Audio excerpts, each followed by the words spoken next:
byose burya birashoboka. Biratangaje kubona uburyo icyo wakundaga uyu munsi ushobora gucya akaba ari cyo kintu cya mbere wanga ku isi. Nk'uko duhindagurika ni nako n'amahitamo yacu ahinduka buri munsi.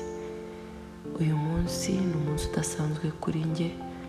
Ubusanzwe sinkunda kuvuga ku buzima bwanjye bwite, ariko none ndivugaho ku kintu cyambayeho kera. Uyu munsi kandi ni nabwo umubyeyi wanjye Laurence yaruhukiyeho. Ni mu buryo bwo kumuzirikana no kumwibuka mbasangiza iyi nkuru yanjye. Nkiri mu mashuri abanza rero ntabwo nakundaga izina Laura. Buri gihe nandikishaga amazina abiri. Ubusanzwe nitwa Uwituze Laura Bonete, ariko njye nandikishaga Uwituze Bonete gusa. Umubyeyi wanjye namwerekaga indangamanota cyangwa se bulletin iriho amazina abiri gusa bikamubabaza.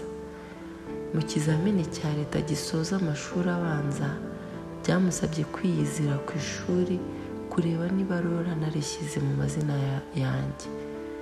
Ubanza hari nari umwana ugoye cyangwa udashobotse. Ubwo nagiye mu mashuri yisumbuye nisanze ku rutonde rw'abanyeshuri naho bagomba kwiga mu ishuri rya mbere, nuko mbona mu mazina banditse na Laura ririmo. Nta yandi mahitamo nari mfite uretse ayo kuryakira ngatangira kujya ndyandika ahantu hose. Ariko umbajije izina ryanjye navugaga Bonete gusa. Hashize iminsi mike uwanyingingiraga izina Laura, uwari impanye urukundo, uwashakaga ko mpora iteka nibuka ko ndi agace gato mu bimugize, ava mu mubiri. Yitwaga Laurence nk'uko nabivuze. Kuva uwo munsi nibwo nahise mbona ubwiza bw'izina Laura. Ntangira kujya mpina Laurence, nkaryiyita kuri Laura nkongeraho Lauren. Natangiye gushaka kugarura iminsi ntakundaga izina ryanjye, nyir'ukuri mpakiriho.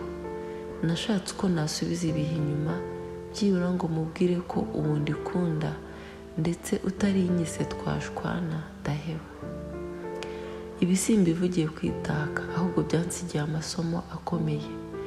Nawe wakuramo ayawe menshi. Rimwe muri ayo nakuyemo ni uko utarabona impamvu y'ibintu cyangwa abantu ufite, ntumenya agaciro kabo cyangwa agaciro kabyo.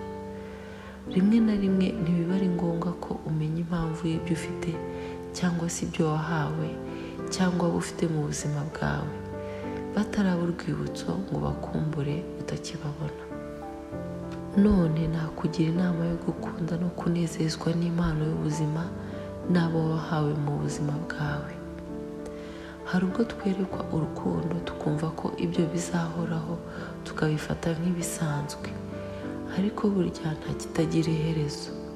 Reka njye nawe none twige gushimira no guha agaciro abatwitaho, abaduha umwanya, abatunezeza, ndetse n'abaharanira ko tumera neza batararambirwa cyangwa ngo igihe cyabo kigere yabaduhaye ibisubize.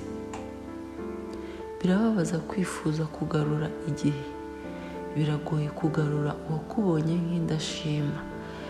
Ikindi, nawe wabera umugisha byibura umuntu umwe umwitaho, umukunda utagamije inyungu cyangwa utabikora nk'inshingano gusa.